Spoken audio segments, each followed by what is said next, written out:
अब देखते हैं क्रूड या लौह हानियाँ क्या होती हैं। जैसे कि हिस्टैरिसीस हानियाँ होती हैं। ट्रांसफार्मर क्रूड में चुंबकीय फ्लक्स में प्रत्यावर्तन से क्रूड पटलों के अणु पहले एक दिशा में तथा फिर दूसरी दिशा में चुंबकित होते हैं। इस क्रिया में ऊर्जा का कुछ भाग व्यय हो जाता है। यह ऊर्जा अणुओं के घर्षण के कारण ताप के रूप में परिवर्तित हो जाता है, जो कि ट्रांसफार्मर कोड को गर्म कर देती हैं। हिस्टैरिसीस हानियाँ होती हैं जो कि बहुत ज़्यादा इफ़ेक्ट करती हैं हमारे। भंवर धारा हानियाँ क्या होती हैं, जिन्हें हम एडी करंट लॉसेस के नाम से भी जानते हैं। प्रत्यावर्ती फ्लक्स के कारण ट्रांसफार्मर कोड में कुंडलियों की भांति विद्युत वाहक बल प्रेरित होता है, जिसके कारण ऊर्जा का व्यय होता है। यह ऊर्जा व्यय भंवर धारा हानियाँ कहलाती हैं। यद्यपि क्रूड इत्यादि में बहुत कम है विद्युत वाहक बल प्रेरित होता है, लेकिन क्रूड पटलों में कम प्रतिरोध होने के कारण उच्च भंवर धाराएं प्रेरित होती हैं। यह धाराएं क्रूड में कई बंद लघु परिपथ बनाती हैं, जिससे ऊष्मा उत्पन्न होती है तथा गर्म हो जाती है। भंवर धारा हानियों को कम करने के लिए क्रूडों को अनेक पटलों या पत्तियों से जोड़कर बनाया जाता है, जिसके कारण चुंबकीय बल रेखाओं का पथ छोटा हो जाता है। ताम्र हानियाँ कॉपर लॉसेस क्या होते हैं, ये भी काफ़ी सारे इंपॉर्टेंट होते हैं। ट्रांसफार्मर की दक्षता क्या होती है। दक्षता का मतलब आप जानते हैं इफ़िशियंसी होती है। जो हमारे ट्रांसफार्मर की दक्षता जितनी ज़्यादा होगी उसकी इफ़िशियंसी उतनी ही ज़्यादा होगी, उसके लॉसेस उतने ही कम होंगे। अगर लॉसेस कम होंगे तो हमारी इलेक्ट्रिसिटी का उपयोग हम ज़्यादा कर पाएंगे। तो यही सब कुछ हमारा सारी चीज़ें बहुत बेसिकली होते हैं। टैरिफ निर्धारण करने के उद्देश्य। टैरिफ के लागू करने का मुख्य उद्देश्य विद्युत उत्पादन में व्यय किए गए धन का विद्युत उपभोग में वसूल करना है, ताकि समयोपरांत आवश्यक नवीन बिजली घर का निर्माण किया सके। सभी प्रकार के विद्युत टैरिफों को निम्नलिखित प्रकार से प्राप्त किया जाता है। वार्षिक नियत प्रभार विद्युत संपूर्ण विद्युत शक्ति प्रणाली के प्रारंभिक कीमत अर्थात मूलधन, जैसे विद्युत के उत्पादन, संचरण, वितरण, मापन, रक्षण आदि के लिए प्रयुक्त किया जाता है। टैरिफ निर्धारण के लिए कारक क्या होते हैं। वार्षिक नियत प्रभार होता है, कुल वार्षिक चल प्रभार होता है, उपभोक्ता द्वारा दी गई उच्चतम मांग होती है, वैद्युत भार का समयांतर होता है। आदर्श टैरिफ के लक्षण क्या होते हैं। टैरिफ सरल वायुमय होना चाहिए, ताकि सामान्य व्यक्ति भी शीघ्रता से समझ सके तथा अपनाने के लिए सहर्ष सहमत हो सके। टैरिफ सस्ता होना चाहिए, ताकि गरीब व्यक्ति भी वैद्युत ऊर्जा का उपयोग प्रसन्नता से कर सके। टैरिफ सभी प्रकार के उपभोक्ताओं को सहर्ष स्वीकार होना चाहिए। टैरिफ द्वारा उपभोक्ताओं के विद्युत उपभोग करने में प्रोत्साहन मिलना चाहिए। टैरिफ के प्रारूप क्या होते हैं। सरल दर वाला टैरिफ, समांतर दर वाला टैरिफ, सामान्य वाला टैरिफ, सरल दर टैरिफ। निर्धारण की यह विधि अति सरल व सुगम है, इसलिए साधारण व्यक्ति भी सरलता से समझ सकता है। इसका बिल बनाने में कम समय लगता है, क्योंकि इसका परिकलन अति सरल है। सरल दर टैरिफ में विभिन्न कमियां निम्नलिखित होती हैं। विभिन्न श्रेणी के उपभोक्ताओं के लिए प्रति वैद्युत इकाई की कीमत एकमात्र होने के कारण विद्युत उपयोग करने का प्रोत्साहन नहीं मिलता है। इस टैरिफ में प्रति वैद्युत इकाई कीमत उच्च होती है। सरल दर टैरिफ प्रमुख टैरिफ उपभोक्ता द्वारा उपयोग की गई विद्युत इकाइयों का प्रत्यक्ष निर्भर करता है, इसलिए इस टैरिफ के अंतर्गत प्रदायक प्रत्यक्ष उपभोगित वैद्युत ऊर्जा के आधार पर उपभोक्ता से विद्युत ऊर्जा की कीमत वसूल करता है। वैद्युत ऊर्जा की प्रति इकाई कीमत ज्ञात करने के लिए निम्नलिखित सूत्र का उपयोग करता है। सरल दर टैरिफ के प्रमुख गुण निम्नलिखित हैं। श्रेणी की आवश्यकता अनुसार प्रस्तुत टैरिफ उपभोक्ता के वैद्युत भार परिवेशन की प्रकृति पर निर्भर करता है, इसलिए विभिन्न प्रकार के उपभोक्ताओं से उपभोगिता वैद्युत ऊर्जा की कीमत वैद्युत भार परिवेशन की प्रकृति पर वसूल की जाती है। अब देखते हैं कि हम इसमें सारा कुछ देखते हैं कैसे एनर्जी हमारी कल्टीवेट करती है, कैसे एनर्जी हमारी यहाँ से वहाँ जाती है। हमें सारा कुछ देखना पड़ता है, सारी कुछ चीज़ों पे हमें क्लैरिफिकेशन देना पड़ता है, क्योंकि एनर्जी कंजर्वेशन में हम सारा कुछ देखते हैं कि हमें एनर्जी को कैसे स्टोर करना है, कैसे बचा के रखना है, ये सारा कुछ हम देख के चलते हैं।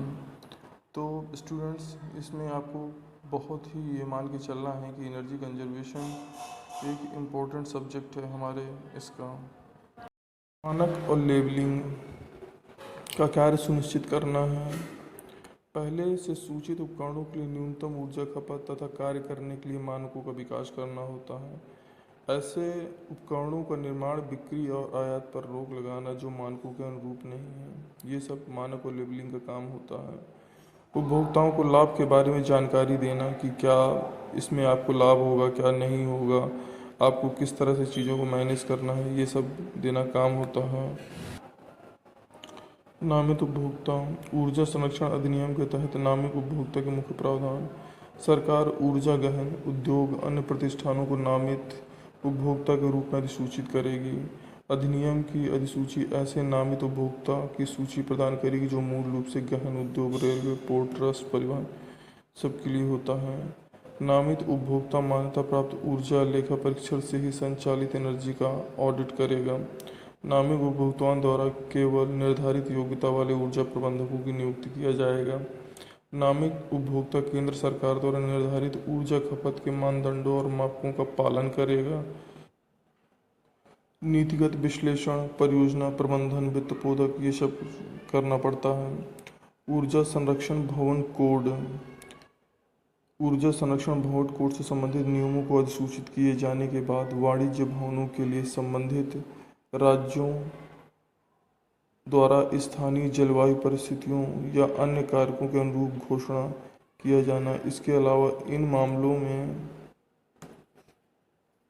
500 किलोवाट व 600 किलोवाट या इससे अधिक के व्यावसायिक उद्देश्य के लिए उपयोग किए जाना। केंद्रीय ऊर्जा संरक्षण निधि क्या होती है? ऊर्जा संरक्षण सेवाओं जैसे ठेका कंपनियों तथा ऊर्जा सेवा कंपनियों को बढ़ावा देने के लिए बड़े पैमाने पर ऊर्जा सेवा वितरण यंत्र विकसित करने के लिए केंद्र में निधि की स्थापना की जाएगी, उम्मीद की जाएगी, ये सब चीज़ होती हैं। BEE bureau of energy efficiency का काम क्या होता है? परिणाम आधारित प्रस्तावों को अपनाकर भारतीय व्यवस्था में ऊर्जा प्रबलता करना, राष्ट्र ऊर्जा दक्षता व संरक्षण प्रयासों एवं कार्यक्रमों को दिशा निर्देश देना एक नीति का निर्धारण होता है। ऊर्जा दक्षता प्रक्रिया, उपकरण, युक्तियों, प्रणालियों में उपयोग को उन्नत करना होता है। ऊर्जा के दक्ष उपयोग को आगे बढ़ाने वाली संस्थाओं का वित्तीय प्रोत्साहन करना होता है। ये सब होता है। अब भारत सरकार में सूचित उपकरणों व साधनों के लिए ऊर्जा उपभोग मानकों की विशिष्टीकृत करना, सूचित उपकरणों व साधनों पर सीधे अनिवार्य का लेबल लगाना, ऊर्जा खपत के मानकों के अनुकूल न होने वाले उपकरणों के निर्माण, बिक्री का आयात निर्यात पर रोक लगाना, ऊर्जा के दक्ष उपयोग ऊर्जा संरक्षण भवन कोड निर्धारित करना, ऊर्जा के दक्ष उपयोग संरक्षण के लिए अधिक ऊर्जा प्रबंधन की नियुक्ति करना, ये सब कार्य होते हैं। अब इस वीडियो में हम देखते हैं ऊर्जा प्रबंध की कार्यविधि क्या होती है। ऊर्जा प्रबंध एक परिवर्तन और घटना ही नहीं बल्कि यह लक्ष्यों को पूरा करने का एक अभियान है। यह कार्य एक मेज पर बैठकर अकेले नहीं किया जा सकता बल्कि इसे पूरा करने के लिए ऊर्जा के प्रति सचेत व्यक्ति के दलों द्वारा तालमेल में कार्य करने की आवश्यकता होती है। ऊर्जा प्रबंधन के लिए व्यवस्थित तरीके से स्थापित बहुत सी संगठित प्रयासों की कार्यविधि की आवश्यकता होती है। कुशल ऊर्जा प्रबंधक की आवश्यकता क्या होती है? कुशल प्रबंधक वह होता है जो जागरूकता की ओर ले जाए, सभी स्तर के लोगों को प्रोत्साहित करे और प्रक्रिया को बदले, ऊर्जा खपत के निर्धारित लक्ष्यों और रिकॉर्ड रखे और संगठन और मानव दोनों में ही परिवर्तन करें। अब आते हैं ऊर्जा संरक्षण। आर्थिक विकास की मूलभूत आवश्यकताओं में एक ऊर्जा है। समाज के प्रत्येक क्षेत्र जैसे कृषि, उद्योग, परिवहन, व्यापार या घर, सभी जगह ऊर्जा की आवश्यकता होती है। ऊर्जा की बढ़ती हुई खपत की जीवाश्म जैसे कोयला, पेट्रोलियम, प्राकृतिक गैस निर्भरता बढ़ती है। इनकी बिजली की आपूर्ति होती है। आज पर्यावरण के प्रदूषण, स्वास्थ्य की समस्याओं के कारण इन जीवाश्म ईंधनों की अपेक्षा स्वच्छ ऊर्जा के काल्पनिक स्रोतों के विकास तथा उपयोगिता की जरूरत बढ़ती है। जीवाश्म उद्योगों की बढ़ती कीमतों और भविष्य में इनकी कमी के गंभीर संकट से ऊर्जा विकास के एक स्थायी मार्ग के सृजन की आवश्यकता महसूस की गई है। इसके लिए दो सर्वोत्तम मार्ग हैं। पहला, ऊर्जा संरक्षण को प्रोत्साहन देना और दूसरा, पर्यावरण के अनुकूल ऊर्जा स्रोतों का इस्तेमाल करना। देश में ऊर्जा की मांग और आपूर्ति के बीच अंतराल को कम करने की सबसे अधिक लागत प्रभावी विधि ऊर्जा दक्षता को प्रोत्साहन देना, इसका संरक्षण करना। ऊर्जा संरक्षण कम खपत के जरिए उपयोग की जा रही है। ऊर्जा को यह अनुमान लगाया गया है कि लगभग 25,000 मेगावाट क्षमता विद्युत क्षेत्र में केवल ऊर्जा दक्षता के माध्यम से उत्पन्न की जा सकती है। ऊर्जा संरक्षण पर विचार करते हुए भारत सरकार ने ऊर्जा संरक्षण अधिनियम 2001 को प्रस्तावित किया है। ऊर्जा संरक्षण से ऊर्जा की लागत में कमी आती है। इसके द्वारा ऊर्जा संरक्षण के नए विद्युत संयंत्रों की ज़रूरत कम की जा सकती है और बढ़ती आबादी की अर्थव्यवस्था को बनाए रखने के लिए ऊर्जा आयात में कमी लाई जा सकती है। उत्सर्जन की कमी से स्वच्छ परिवेश और नागरिकों के लिए स्वस्थ जीवन शैली को बढ़ावा मिलता है और ऊर्जा की कमी के लिए सबसे अधिक मितव्ययिता का समाधान यही है। ऊर्जा संरक्षण का अर्थ गुणवत्ता और निर्गत मात्रा को प्रभावित किए बिना ऊर्जा की खपत को घटाने से है। ऊर्जा संरक्षण वैद्युत एवं दक्षता उपयोग करने का आग्रह करता है, जिससे उत्पादन को लागत को घटाया जा सकता है। उद्योगों में ऊर्जा संरक्षण योग्यता को क्रियान्वित करने के लिए दो सामान्य सिद्धांत निम्नलिखित हैं। अधिकतम ऊर्जा दक्षता, निवेशित ऊर्जा का केवल कुछ भाग ही उपयोगी कार्य में परिवर्तित होता है। जब प्रदान की गई ऊर्जा के अधिकतम भाग का यूज किया जाता है तो वह एक तरह से हानि बन जाती है। अधिकतम लागत प्रभावोत्तक, ऊर्जा संरक्षण उपायों की क्रियाशीलता के लिए अतिरिक्त निवेश की आवश्यकता होती है। जैसे ही ऊर्जा संरक्षण का स्तर बढ़ता है वैसे ही अतिरिक्त निवेश और बढ़ जाता है।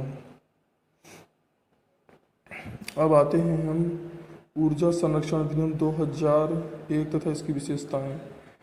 नीति फ्रेमवर्क ऊर्जा संरक्षण अधिनियम 2001 उच्च ऊर्जा बचत के बारे में हम यहाँ पर देखते हैं।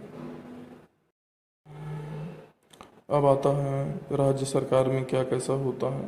केंद्र सरकार द्वारा तैयार किए गए ऊर्जा संरक्षण भवन कोड को प्रांतीय व स्थानीय स्थितियों के अनुसार संशोधित करना, नए व्यावसायिक भवन या भवन कॉम्प्लेक्स के मालिकों को ऊर्जा संरक्षण भवन कोड के प्रावधानों का अनुपालन करने का निर्देश देना, संचरण या वितरण हानियों को कम करने या सह उत्पादन को प्रोत्साहित देना होता है।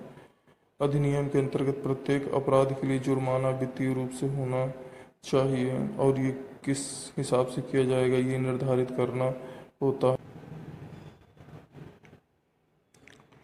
अधिनियम के अनुसार केंद्र सरकार के तहत ऊर्जा दक्षता ब्यूरो को स्थापित होगा जिसके कार्य करना होता है। अधिनियम के तहत सरकार वाणिज्य भवनों के लिए ऊर्जा संरक्षण भवन कोड जारी कर सकती है। अधिनियम सरकार को उपकरण या उपकरणों के लिए ऊर्जा की खपत के मानदंडों को जारी कर सकती है।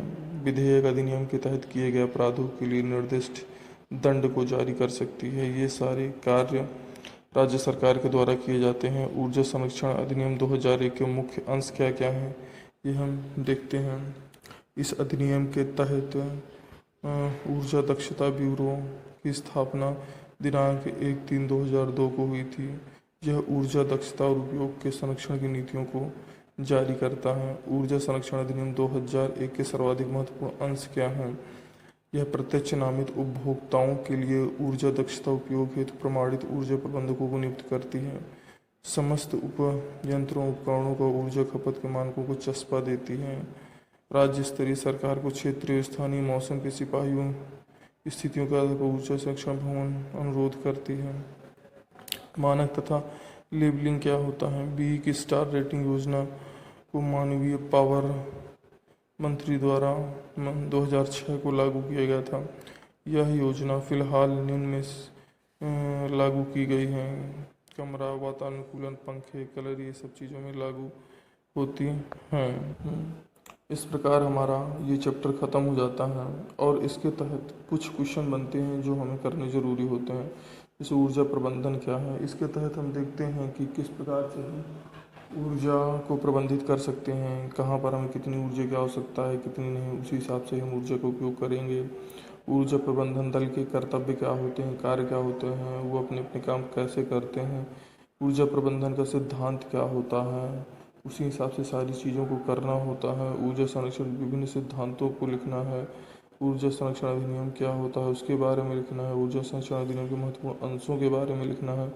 संरक्षण तथा लेबलिंग क्या होती है उसके बारे में हमें समझाना है। ये सब कुछ हमको करना होता है, तो ये हम इसके अंतर्गत लाते हैं। तो मतलब कहने का ये है कि ऊर्जा संरक्षण जो हमारा होता है उसमें बहुत ही ज़्यादा ज़रूरी है, और जो भी हो रहा है इसके बारे में हमें जानना भी बहुत ज़्यादा ज़रूरी है। तो ये वाला चैप्टर हमारा यहीं पर समाप्त होता है student. Thank you for watching मी, और मैं ये कहूँगा कि मेरा चैनल सब्सक्राइब कर ले जिससे कि अगले आने वाली वीडियो आपको समय पर मिल सके। धन्यवाद। मानक और लेबलिंग का कार्य सुनिश्चित करना है। पहले से सूचित उपकरणों के लिए न्यूनतम ऊर्जा खपत तथा कार्य करने के लिए मानकों का विकास करना होता है। ऐसे उपकरणों का निर्माण, बिक्री और आयात पर रोक लगाना जो मानकों के अनुरूप नहीं है, ये सब मानक और लेबलिंग का काम होता है। उपभोक्ताओं को लाभ के बारे में जानकारी देना कि क्या इसमें आपको लाभ होगा, क्या नहीं होगा, आपको किस तरह से चीज़ों को मैनेज करना है, ये सब देना काम होता है। नामित उपभोक्ता। ऊर्जा संरक्षण अधिनियम के तहत नामित उपभोक्ता के मुख्य प्रावधान। सरकार ऊर्जा गहन उद्योग अन्य प्रतिष्ठानों को नामित उपभोक्ता के रूप में अधिसूचित करेगी।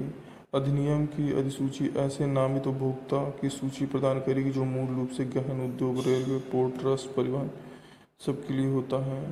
नामित उपभोक्ता मान्यता प्राप्त ऊर्जा लेखा परीक्षण से ही संचालित एनर्जी का ऑडिट करेगा। नामित उपभोक्ताओं द्वारा केवल निर्धारित योग्यता वाले ऊर्जा प्रबंधकों की नियुक्ति किया जाएगा। नामित उपभोक्ता केंद्र सरकार द्वारा निर्धारित ऊर्जा खपत के मानदंडों और मापकों का पालन करेगा। नीतिगत विश्लेषण, परियोजना प्रबंधन, वित्त पोधक, ये सब करना पड़ता है। ऊर्जा संरक्षण भवन कोड। ऊर्जा संरक्षण भवन कोड से संबंधित नियमों को अधिसूचित किए जाने के बाद वाणिज्य भवनों के लिए संबंधित राज्यों द्वारा स्थानीय जलवायु परिस्थितियों या अन्य कारकों के अनुरूप घोषणा किया जाना। इसके अलावा इन मामलों में 500 किलोवाट व 600 किलोवाट या इससे अधिक के व्यावसायिक उद्देश्य के लिए उपयोग किए जाना। केंद्रीय ऊर्जा संरक्षण निधि क्या होती है? ऊर्जा संरक्षण सेवाओं जैसे ठेका कंपनियों तथा ऊर्जा सेवाओं कंपनियों को बढ़ावा देने के लिए बड़े पैमाने पर ऊर्जा सेवा वितरण यंत्र विकसित करने के लिए केंद्र में निधि की स्थापना की जाएगी, उम्मीद की जाएगी, ये सब चीज़ होती हैं। BEE bureau of energy efficiency का काम क्या होता है? परिणाम आधारित प्रस्तावों को अपनाकर भारतीय व्यवस्था में ऊर्जा प्रबलता करना। राष्ट्र ऊर्जा दक्षता व संरक्षण प्रयासों एवं कार्यक्रमों को दिशा निर्देश देना एक नीति का निर्धारण होता है। ऊर्जा दक्षता प्रक्रिया, उपकरण, युक्तियों, प्रणालियों में उपयोग को उन्नत करना होता है। ऊर्जा के दक्ष उपयोग को आगे बढ़ाने वाली संस्थाओं का वित्तीय प्रोत्साहन करना होता है। ये सब होता है। अब भारत सरकार में सूचित उपकरणों व साधनों के लिए ऊर्जा उपभोग मानकों की विशिष्टीकृत करना, सूचित उपकरणों व साधनों पर सीधे अनिवार्य का लेबल लगाना, ऊर्जा खपत के मानकों के अनुकूल न होने वाले उपकरणों के निर्माण, बिक्री, का आयात निर्यात पर रोक लगाना, ऊर्जा के दक्ष उपयोग, ऊर्जा संरक्षण भवन कोड निर्धारित करना, ऊर्जा के दक्ष उपयोग संरक्षण के लिए अधिक ऊर्जा प्रबंधन की नियुक्ति करना, ये सब कार्य होते हैं। हेलो स्टूडेंट्स, आज इस वीडियो में हम पढ़ते हैं ऊर्जा संरक्षण तथा ऊर्जा संरक्षण अधिनियम 2001। जैसे कि आप जानते हैं कि ऊर्जा की जो भी प्रॉब्लम्स आती जा रही हैं, इस वजह से गवर्नमेंट में इस चीज़ को सोच कर कि हम ऊर्जा संरक्षण के बारे में कैसे कुछ नियम बना सकते हैं जिससे कि लोग इसमें जागरूक हों और ऊर्जा के बारे में ज़्यादा से ज़्यादा सोचें। जैसे कि इसमें दिया गया है कि ऊर्जा प्रबंधन का अर्थ अधिकतम फायदे के लिए ऊर्जा का प्रभावी ढंग से उपयोग करना है।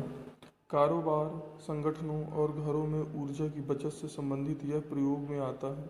इसका अर्थ बेकार वस्तु को अलग कर ऊर्जा का श्रेष्ठ विधि से उपयोग करना जिसमें न्यूनतम हानि हो। उदाहरण के लिए 1 बूंद प्रति सेकंड की दर से तेल रिसाव का मतलब 2000 लीटर प्रति वर्ष की हानि है, जिसकी कीमत 10,000 रुपये आती है। मतलब कहने का ये है कि हमें ये सोच के चलना है कि हम कितना कम से कम ऊर्जा का उपयोग करें और भविष्य के लिए ऊर्जा की हम बचत कर सकें। ऊर्जा प्रबंधन के लक्ष्य: ऊर्जा उत्पादन और गुणवत्ता को प्रभावित करे बिना ऊर्जा मुख्य मूल्य की बर्बादी को न्यूनतम करना है। पर्यावरण के प्रभाव तथा परिवर्तन को न्यूनतम करना है। ऊर्जा निर्गत प्रति इकाई की आवश्यकता को कम करना है। ऊर्जा नीति के उद्देश्य: ऊर्जा नीति सफल ऊर्जा प्रबंधन को आधार प्रदान करती है। यह एक व्यापारिक प्रतिष्ठान के लक्ष्यों का कथन होती है। ऊर्जा नीति ऊर्जा प्रबंधकों के मार्गदर्शन का कार्य करती है, जिसका लक्ष्य निर्धारण, उद्देश्य, गुणवत्ता और प्रक्रिया की जानकारी मिलती है। ऊर्जा प्रबंधन नीति के अंतर्गत वरिष्ठ प्रबंधक द्वारा वचनबद्धता की घोषणा होती है। ऊर्जा प्रबंधन दल कार्य एवं कर्तव्य: ऊर्जा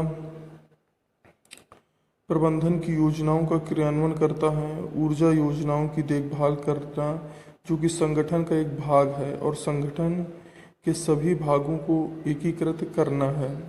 ऊर्जा हानियों को पहचानना, ऊर्जा संरक्षण माप द्वारा बचत का मूल्यांकन करना, संगठन के दूसरे कर्मचारियों को ऊर्जा संरक्षण के प्रति जागरूक करना है। ऊर्जा प्रबंधन की जिम्मेदारियां और कर्तव्य: नियंत्रण और कम लागत के लिए वार्षिक क्रियाकलाप योजना बनाना, प्रबंधन की आज्ञा से संगठन द्वारा ऊर्जा संरक्षण इकाई को स्थापित करना, ऊर्जा मूल्य को कम करने के लिए योजना बनाना, लागू करना और उनका प्रबंधन करना, संस्था के अन्य कर्मचारियों को जागरूक बनाना और आंतरिक प्रयोगशाला शोध करना तथा उससे प्राप्त परिणामों की जानकारी संबंधित दस्तावेजों में बांटना, सभी कर्मचारियों के लिए नियमित प्रशिक्षण देना, ऊर्जा लेख परीक्षण करने के लिए बाहरी सरकारी विभाग को बुलाना, ये सब काम होते हैं। ऊर्जा प्रबंधक के कर्तव्य: इसमें हम देखते हैं कि जो हमारा मैनेजर होता है, एनर्जी मैनेजर होता है, उसको ऊर्जा को कैसे प्रबंधित करके रखना है। मान्यता प्राप्त लेखा परीक्षक द्वारा की गई अनुशंसा पर की गई कार्यवाही और ऊर्जा खपत की जानकारी ब्यूरो ऑफ एनर्जी एवं राज्य स्तरीय नामित संस्था को निर्धारित मूल्य में भरकर भेजना चाहिए। ऊर्जा संरक्षण की सामान्य प्रवृत्ति का विश्लेषण करके एकत्रित सूचनाओं को रिकॉर्ड करने की अच्छी व्यवस्था स्थापित करनी चाहिए। ऊर्जा लेखा परीक्षा करने वाले लेखा परीक्षक के साथ सहयोग करना चाहिए। मांगी गई जानकारियां अधिनियम के तहत बोर्ड को देनी चाहिए। ऊर्जा प्रबंधन के सिद्धांत एवं कार्यनीति क्या होती हैं? ऊर्जा का उपयोग उसकी अधिकतम ऊर्जा क्षमता तक ही किया जाना चाहिए। सभी प्रकार की ऊर्जा आवश्यकता के अनुसार संभव न्यूनतम मूल्य पर उपलब्ध होना चाहिए। हानियों को कम करना चाहिए। ऊर्जा प्रबंधन की कार्यनीति के विभिन्न विवरण क्या होते हैं? उपयोग की गई ऊर्जा के प्रकार की जानकारी को सूचीबद्ध करना चाहिए। उपयोग की गई तकनीकी और मशीनों का अध्ययन करना चाहिए। आवश्यक तकनीकी और उपकरण की पहचान करना चाहिए। आवश्यक स्रोतों पर विचार विमर्श कर परिणाम करना चाहिए। वार्षिक पुनः परीक्षण करना चाहिए। मतलब कहने का ये मतलब है कि इसमें हम हर तरह से जो भी ऊर्जा के बारे में चीज़ें होती हैं कि कैसे उनको व्यवस्थित रखना है, उन सब चीज़ों के बारे में हम करते हैं। अब इस वीडियो में हम देखते हैं ऊर्जा प्रबंध की कार्यविधि क्या होती है। ऊर्जा प्रबंध एक परिवर्तन और घटना ही नहीं बल्कि यह लक्ष्यों को पूरा करने का एक अभियान है।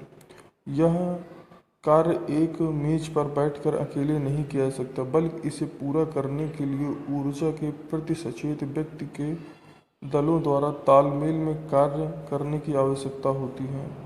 ऊर्जा प्रबंधन के लिए व्यवस्थित तरीके से स्थापित बहुत सी संगठित प्रयासों की कार्यविधि की आवश्यकता होती है। कुशल ऊर्जा प्रबंधक की आवश्यकता क्या होती है? कुशल प्रबंधक वह होता है जो जागरूकता की ओर ले जाए, सभी स्तर के लोगों को प्रोत्साहित करे और प्रक्रिया को बदले, ऊर्जा खपत के निर्धारित लक्ष्यों और रिकॉर्ड रखे और संगठन और मानव दोनों में ही परिवर्तन करें। अब आते हैं ऊर्जा संरक्षण।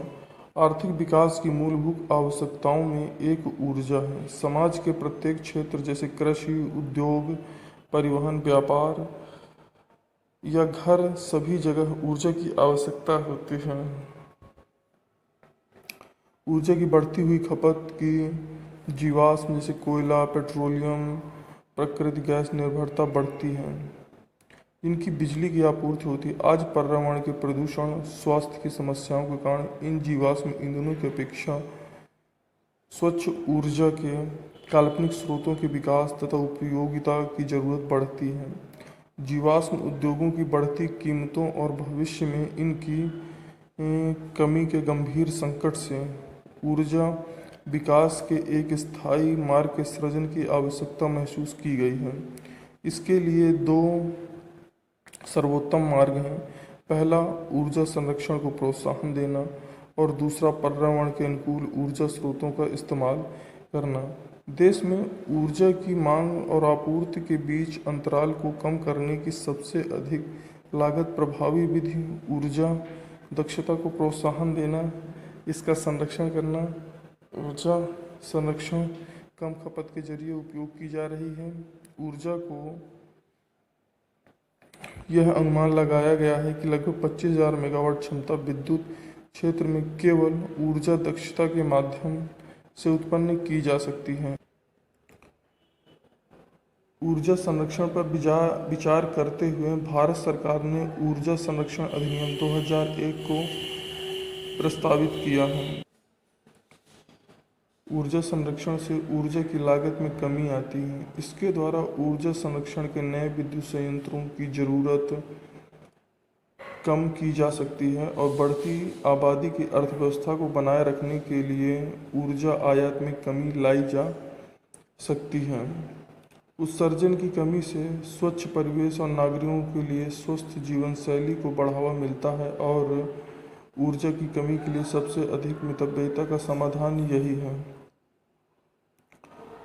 ऊर्जा संरक्षण का अर्थ गुणवत्ता और निर्गत मात्रा को प्रभावित किए बिना ऊर्जा की खपत को घटाने से है। ऊर्जा संरक्षण वैद्युत एवं दक्षता उपयोग करने का आग्रह करता है जिससे उत्पादन को लागत को घटाया जा सकता है। उद्योगों में ऊर्जा संरक्षण योग्यता को क्रियान्वित करने के लिए दो सामान्य सिद्धांत निम्नलिखित हैं।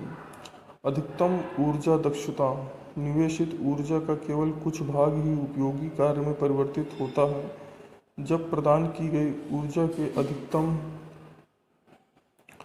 भाग का यूज किया जाता है तो वह एक तरह से हानि बन जाती है।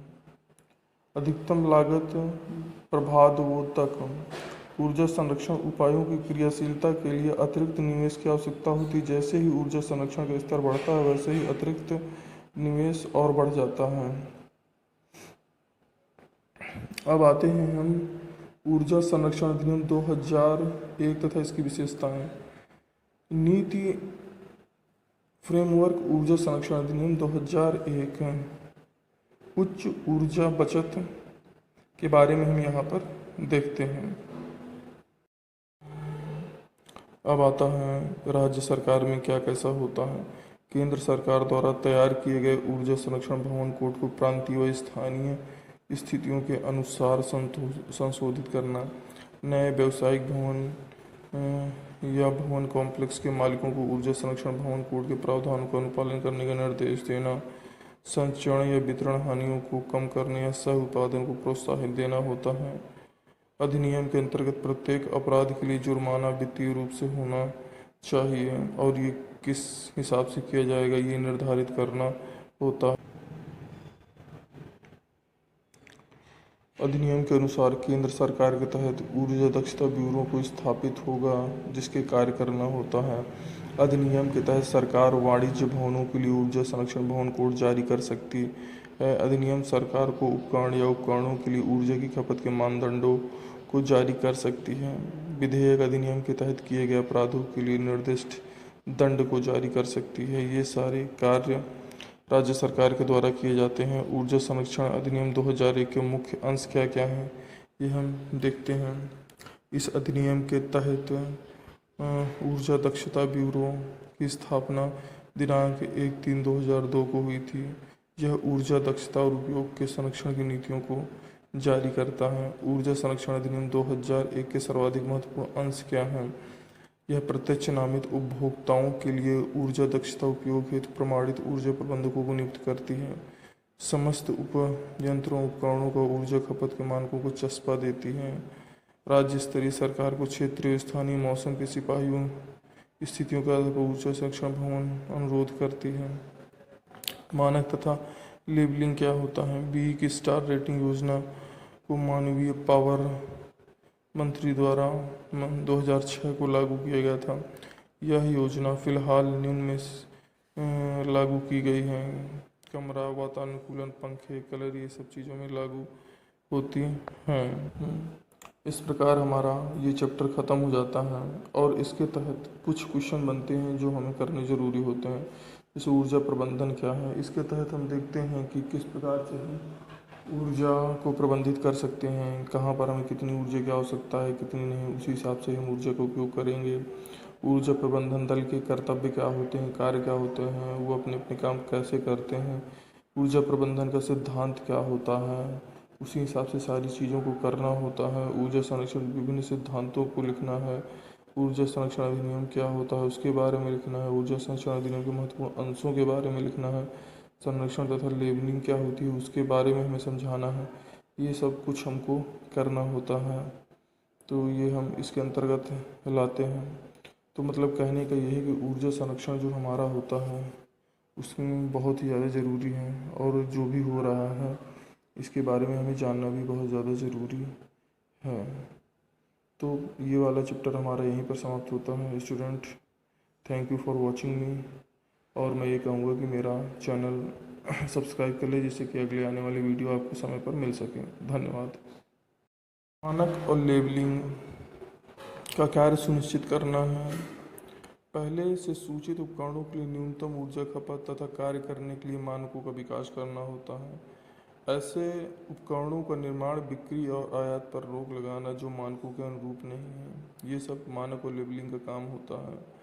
उपभोक्ताओं को लाभ के बारे में जानकारी देना कि क्या इसमें आपको लाभ होगा क्या नहीं होगा, आपको किस तरह से चीज़ों को मैनेज करना है, ये सब देना काम होता है। नामित उपभोक्ता। ऊर्जा संरक्षण अधिनियम के तहत नामित उपभोक्ता के मुख्य प्रावधान। सरकार ऊर्जा गहन उद्योग अन्य प्रतिष्ठानों को नामित उपभोक्ता के रूप में अधिसूचित करेगी।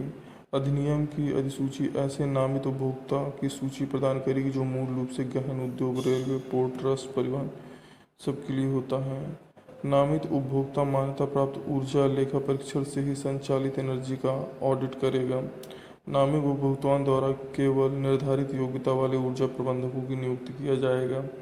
नामित उपभोक्ता केंद्र सरकार द्वारा निर्धारित ऊर्जा खपत के मानदंडों और मापकों का पालन करेगा। नीतिगत विश्लेषण, परियोजना प्रबंधन, वित्त पोधक ये सब करना पड़ता है। ऊर्जा संरक्षण भवन कोड। ऊर्जा संरक्षण भवन कोड से संबंधित नियमों को अधिसूचित किए जाने के बाद वाणिज्य भवनों के लिए संबंधित राज्यों द्वारा स्थानीय जलवायु परिस्थितियों या अन्य कारकों के अनुरूप घोषणा किया जाना। इसके अलावा इन मामलों में 500 किलोवाट व 600 किलोवाट या इससे अधिक के व्यावसायिक उद्देश्य के लिए उपयोग किए जाना। केंद्रीय ऊर्जा संरक्षण निधि क्या होती है? ऊर्जा संरक्षण सेवाओं जैसे ठेका कंपनियों तथा ऊर्जा सेवा कंपनियों को बढ़ावा देने के लिए बड़े पैमाने पर ऊर्जा सेवा वितरण यंत्र विकसित करने के लिए केंद्र में निधि की स्थापना की जाएगी, उम्मीद की जाएगी, ये सब चीज़ होती हैं। BEE bureau of energy efficiency का काम क्या होता है? परिणाम आधारित प्रस्तावों को अपनाकर भारतीय व्यवस्था में ऊर्जा प्रबलता करना, राष्ट्र ऊर्जा दक्षता व संरक्षण प्रयासों एवं कार्यक्रमों को दिशा निर्देश देना एक नीति का निर्धारण होता है। ऊर्जा दक्षता प्रक्रिया उपकरण युक्तियों प्रणालियों में उपयोग को उन्नत करना होता है। ऊर्जा के दक्ष उपयोग को आगे बढ़ाने वाली संस्थाओं का वित्तीय प्रोत्साहन करना होता है। ये सब होता है। अब भारत सरकार में सूचित उपकरणों व साधनों के लिए ऊर्जा उपभोग मानकों की विशिष्टीकृत करना, सूचित उपकरणों व साधनों पर सीधे अनिवार्य का लेबल लगाना, ऊर्जा खपत के मानकों के अनुकूल न होने वाले उपकरणों के निर्माण बिक्री का आयात निर्यात पर रोक लगाना, ऊर्जा के दक्ष उपयोग ऊर्जा संरक्षण भवन कोड निर्धारित करना, ऊर्जा के दक्ष उपयोग संरक्षण के लिए अधिक ऊर्जा प्रबंधन की नियुक्ति करना, ये सब कार्य होते हैं। हेलो स्टूडेंट्स, आज इस वीडियो में हम पढ़ते हैं ऊर्जा संरक्षण तथा ऊर्जा संरक्षण अधिनियम 2001। जैसे कि आप जानते हैं कि ऊर्जा की जो भी प्रॉब्लम्स आती जा रही हैं, इस वजह से गवर्नमेंट में इस चीज़ को सोच कर कि हम ऊर्जा संरक्षण के बारे में कैसे कुछ नियम बना सकते हैं जिससे कि लोग इसमें जागरूक हों और ऊर्जा के बारे में ज़्यादा से ज़्यादा सोचें। जैसे कि इसमें दिया गया है कि ऊर्जा प्रबंधन का अर्थ अधिकतम फायदे के लिए ऊर्जा का प्रभावी ढंग से उपयोग करना है। कारोबार, संगठनों और घरों में ऊर्जा की बचत से संबंधित यह प्रयोग में आता है। इसका अर्थ बेकार वस्तु को अलग कर ऊर्जा का श्रेष्ठ विधि से उपयोग करना जिसमें न्यूनतम हानि हो।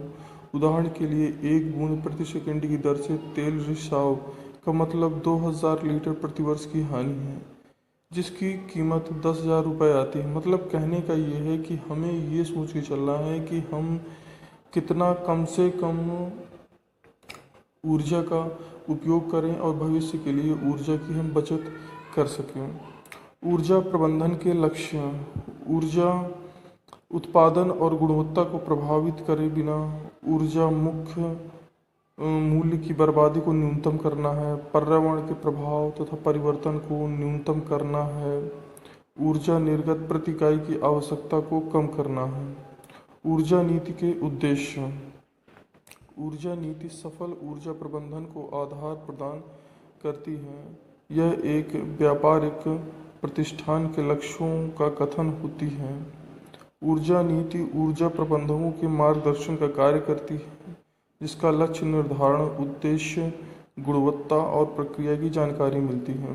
ऊर्जा प्रबंधन नीति के अंतर्गत वरिष्ठ प्रबंधक द्वारा वचनबद्धता की घोषणा होती है। ऊर्जा प्रबंधन दल कार्य एवं कर्तव्य ऊर्जा प्रबंधन की योजनाओं का क्रियान्वयन करता है। ऊर्जा योजनाओं की देखभाल करना जो कि संगठन का एक भाग है और संगठन के सभी भागों को एकीकृत करना है। ऊर्जा हानियों को पहचानना, ऊर्जा संरक्षण माप द्वारा बचत का मूल्यांकन करना, संगठन के दूसरे कर्मचारियों को ऊर्जा संरक्षण के प्रति जागरूक करना है। ऊर्जा प्रबंधन की जिम्मेदारियां और कर्तव्य नियंत्रण और कम लागत के लिए वार्षिक क्रियाकलाप योजना बनाना, प्रबंधन की आज्ञा से संगठन द्वारा ऊर्जा संरक्षण इकाई को स्थापित करना, ऊर्जा मूल्य को कम करने के लिए योजना बनाना, लागू करना और उनका प्रबंधन करना, संस्था के अन्य कर्मचारियों को जागरूक बनाना और आंतरिक प्रयोगशाला शोध करना तथा उससे प्राप्त परिणामों की जानकारी संबंधित दस्तावेजों में बांटना, सभी कर्मचारियों के लिए नियमित प्रशिक्षण देना, ऊर्जा लेख परीक्षण करने के लिए बाहरी सरकारी विभाग को बुलाना, ये सब काम होते हैं। ऊर्जा प्रबंधक के कर्तव्य, इसमें हम देखते हैं कि जो हमारा मैनेजर होता है, एनर्जी मैनेजर होता है, उसको ऊर्जा को कैसे प्रबंधित करके रखना है। मान्यता प्राप्त लेखा परीक्षक द्वारा की गई अनुशंसा पर की गई कार्यवाही और ऊर्जा खपत की जानकारी ब्यूरो ऑफ एनर्जी एवं राज्य स्तरीय नामित संस्था को निर्धारित मूल्य में भरकर भेजना चाहिए। ऊर्जा संरक्षण की सामान्य प्रवृत्ति का विश्लेषण करके एकत्रित सूचनाओं को रिकॉर्ड करने की अच्छी व्यवस्था स्थापित करनी चाहिए। ऊर्जा लेखा परीक्षा करने वाले लेखा परीक्षक के साथ सहयोग करना चाहिए। मांगी गई जानकारियां अधिनियम के तहत बोर्ड को देनी चाहिए। ऊर्जा प्रबंधन के सिद्धांत एवं कार्यनीति क्या होती हैं? ऊर्जा का उपयोग उसकी अधिकतम ऊर्जा क्षमता तक ही किया जाना चाहिए। सभी प्रकार की ऊर्जा आवश्यकता के अनुसार संभव न्यूनतम मूल्य पर उपलब्ध होना चाहिए। हानियों को कम करना चाहिए। ऊर्जा प्रबंधन की कार्यनीति के विभिन्न विवरण क्या होते हैं? उपयोग की गई ऊर्जा के प्रकार की जानकारी को सूचीबद्ध करना चाहिए। उपयोग की गई तकनीकी और मशीनों का अध्ययन करना चाहिए। आवश्यक तकनीकी और उपकरण की पहचान करना चाहिए। आवश्यक स्रोतों पर विचार विमर्श कर परिणाम करना चाहिए। वार्षिक पुनः परीक्षण करना चाहिए। मतलब कहने का ये मतलब है कि इसमें हम हर तरह से जो भी ऊर्जा के बारे में चीज़ें होती हैं कि कैसे उनको व्यवस्थित रखना है, उन सब चीज़ों के बारे में हम करते हैं। अब इस वीडियो में हम देखते हैं ऊर्जा प्रबंध की कार्यविधि क्या होती है। ऊर्जा प्रबंध एक परिवर्तन और घटना ही नहीं बल्कि यह लक्ष्यों को पूरा करने का एक अभियान है। यह कार्य एक मेज पर बैठकर अकेले नहीं किया जा सकता बल्कि इसे पूरा करने के लिए ऊर्जा के प्रति सचेत व्यक्ति के दलों द्वारा तालमेल में कार्य करने की आवश्यकता होती है। ऊर्जा प्रबंधन के लिए व्यवस्थित तरीके से स्थापित बहुत सी संगठित प्रयासों की कार्यविधि की आवश्यकता होती है। कुशल ऊर्जा प्रबंधक की आवश्यकता क्या होती है? कुशल प्रबंधक वह होता है जो जागरूकता की ओर ले जाए, सभी स्तर के लोगों को प्रोत्साहित करे और प्रक्रिया को बदले, ऊर्जा खपत के निर्धारित लक्ष्यों और रिकॉर्ड रखे और संगठन और मानव दोनों में ही परिवर्तन करें। अब आते हैं ऊर्जा संरक्षण। आर्थिक विकास की मूलभूत आवश्यकताओं में एक ऊर्जा है। समाज के प्रत्येक क्षेत्र जैसे कृषि, उद्योग, परिवहन, व्यापार या घर, सभी जगह ऊर्जा की आवश्यकता होती है। ऊर्जा की बढ़ती हुई खपत की जीवाश्म जैसे कोयला, पेट्रोलियम, प्राकृतिक गैस निर्भरता बढ़ती है। इनकी बिजली की आपूर्ति होती है। आज पर्यावरण के प्रदूषण, स्वास्थ्य की समस्याओं के कारण इन जीवाश्म ईंधनों की अपेक्षा स्वच्छ ऊर्जा के काल्पनिक स्रोतों के विकास तथा उपयोगिता की जरूरत बढ़ती है। जीवाश्म उद्योगों की बढ़ती कीमतों और भविष्य में इनकी कमी के गंभीर संकट से ऊर्जा विकास के एक स्थायी मार्ग के सृजन की आवश्यकता महसूस की गई है। इसके लिए दो सर्वोत्तम मार्ग हैं। पहला, ऊर्जा संरक्षण को प्रोत्साहन देना और दूसरा, पर्यावरण के अनुकूल ऊर्जा स्रोतों का इस्तेमाल करना। देश में ऊर्जा की मांग और आपूर्ति के बीच अंतराल को कम करने की सबसे अधिक लागत प्रभावी विधि ऊर्जा दक्षता को प्रोत्साहन देना, इसका संरक्षण करना। ऊर्जा संरक्षण कम खपत के जरिए उपयोग की जा रही है। ऊर्जा को यह अनुमान लगाया गया है कि लगभग 25,000 मेगावाट क्षमता विद्युत क्षेत्र में केवल ऊर्जा दक्षता के माध्यम से उत्पन्न की जा सकती है। ऊर्जा संरक्षण पर विचार करते हुए भारत सरकार ने ऊर्जा संरक्षण अधिनियम 2001 को प्रस्तावित किया है। ऊर्जा संरक्षण से ऊर्जा की लागत में कमी आती है। इसके द्वारा ऊर्जा संरक्षण के नए विद्युत संयंत्रों की ज़रूरत कम की जा सकती है और बढ़ती आबादी की अर्थव्यवस्था को बनाए रखने के लिए ऊर्जा आयात में कमी लाई जा सकती है। उत्सर्जन की कमी से स्वच्छ परिवेश और नागरिकों के लिए स्वस्थ जीवन शैली को बढ़ावा मिलता है और ऊर्जा की कमी के लिए सबसे अधिक मितव्ययिता का समाधान यही है। ऊर्जा संरक्षण का अर्थ गुणवत्ता और निर्गत मात्रा को प्रभावित किए बिना ऊर्जा की खपत को घटाने से है। ऊर्जा संरक्षण वैद्युत एवं दक्षता उपयोग करने का आग्रह करता है, जिससे उत्पादन को लागत को घटाया जा सकता है। उद्योगों में ऊर्जा संरक्षण योग्यता को क्रियान्वित करने के लिए दो सामान्य सिद्धांत निम्नलिखित हैं। अधिकतम ऊर्जा दक्षता: निवेशित ऊर्जा का केवल कुछ भाग ही उपयोगी कार्य में परिवर्तित होता है। जब प्रदान की गई ऊर्जा के अधिकतम भाग का यूज किया जाता है तो वह एक तरह से हानि बन जाती है। अधिकतम लागत प्रबाधवोधक: ऊर्जा संरक्षण उपायों की क्रियाशीलता के लिए अतिरिक्त निवेश की आवश्यकता होती है। जैसे ही ऊर्जा संरक्षण का स्तर बढ़ता है वैसे ही अतिरिक्त निवेश और बढ़ जाता है। अब आते हैं हम ऊर्जा संरक्षण अधिनियम 2001 तथा इसकी विशेषताएं।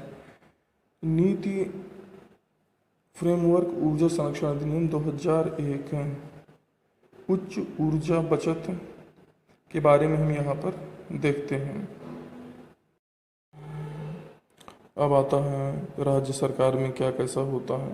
केंद्र सरकार द्वारा तैयार किए गए ऊर्जा संरक्षण भवन कोड को प्रांतीय व स्थानीय स्थितियों के अनुसार संशोधित करना, नए व्यावसायिक भवन या भवन कॉम्प्लेक्स के मालिकों को ऊर्जा संरक्षण भवन कोड के प्रावधानों का अनुपालन करने का निर्देश देना, संचरण या वितरण हानियों को कम करने या सह उत्पादन को प्रोत्साहित देना होता है।